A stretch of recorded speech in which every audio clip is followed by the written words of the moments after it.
to Intermediate Level English Language Arts.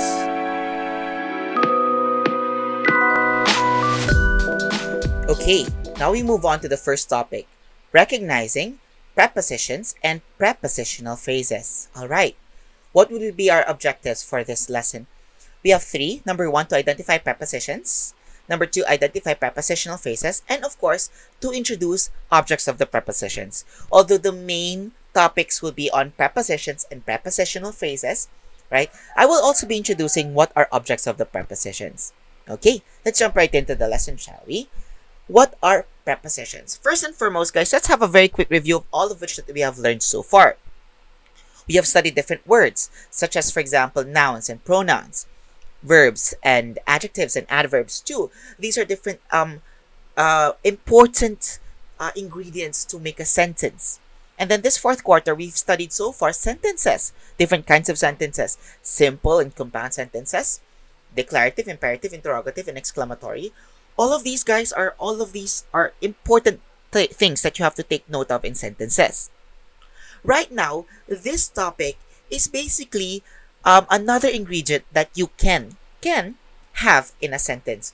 Although compared to adjectives and adverbs, prepositions and prepositional phrases are not that important in sentences. What they do is basically they just give you additional information, added information with what you already have in the sentence. Okay, so what is a preposition first?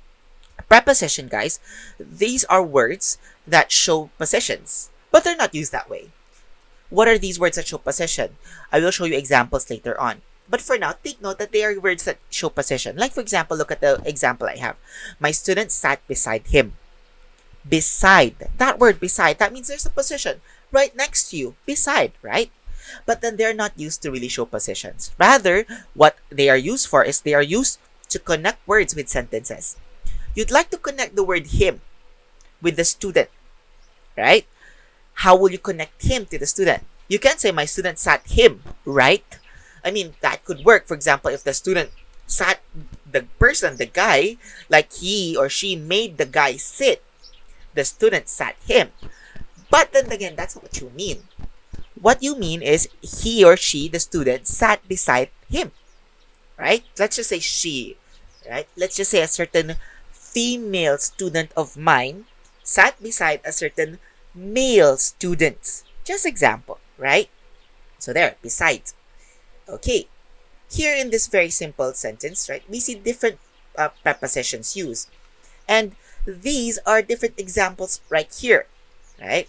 Other than the word beside, you have in or on or of or to or for or with or at, about, like, through, as, after, among, by, under, around, into, out, in, beyond, over, between, from, without. All of these are different words that show certain position, right? But they're not used that way. Rather, they're used to connect words with sentences. Alright? So here in this example right here that you guys can see, all of these are just common examples. There are many more. There are around 50 different prepositions out there. What are they? I will not use all of them for now just so you will not be overwhelmed. I will be sticking with these examples, which are also found in your books, by the way. Now, right, let's go back to the sentence a while ago, right? So basically, that's a preposition. But what do you mean by a prepositional phrase?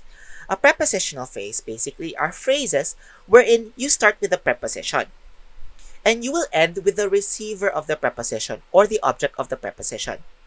The receiver, when you say receiver, they receive. That means it answers the question what or whom.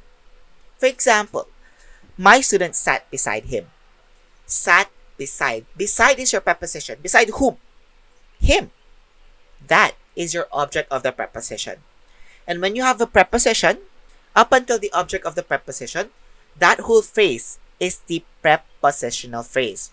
As stated over there, it is boxed in pink. The one that's boxed in pink is the whole prepositional phrase, beside him. Alright? You start with your preposition, beside. You end with your object of the preposition, him. And your prepositional phrase is beside him. Let us look at other examples of prepositional phrases. I have boxed them just so you can see. I got this, by the way, from your books, right? Page 494, The Sea Fever by John Masefield. Masefield, if I'm not mistaken, that's how it's pronounced. Look at this one. I must go down to the seas again, to the lonely sea and sky. To is a preposition. To what? Seas. Alright? A to again.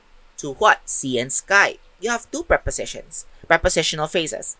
In these cases, right, you can see you can have two prepositional phrases one after another.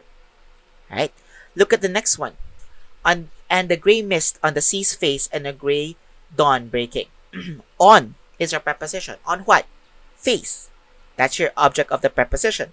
So your whole prepositional phrase is on the sea's face. Look at the third one. There are three different prepositional phrases right next to each other. I must go down to the seas again for the call of the running tide. To what? Seas. For what? Call. Of what? Tide. Okay. Next. And all I ask is a windy day with the white clouds flying. With what? Clouds. Next. From a laughing fellow rover. From what? Fellow rover. These are different prepositional phrases, right? And I hope that you would take note of it. Again, a prepositional phrase is basically, let's just go back really quickly to the previous example so you can see. It's basically a preposition and the object of the preposition. So from the preposition up until the object of the preposition, that is your prepositional phrase. Alright? And that pretty much ends our lesson for prepositions and prepositional phrases.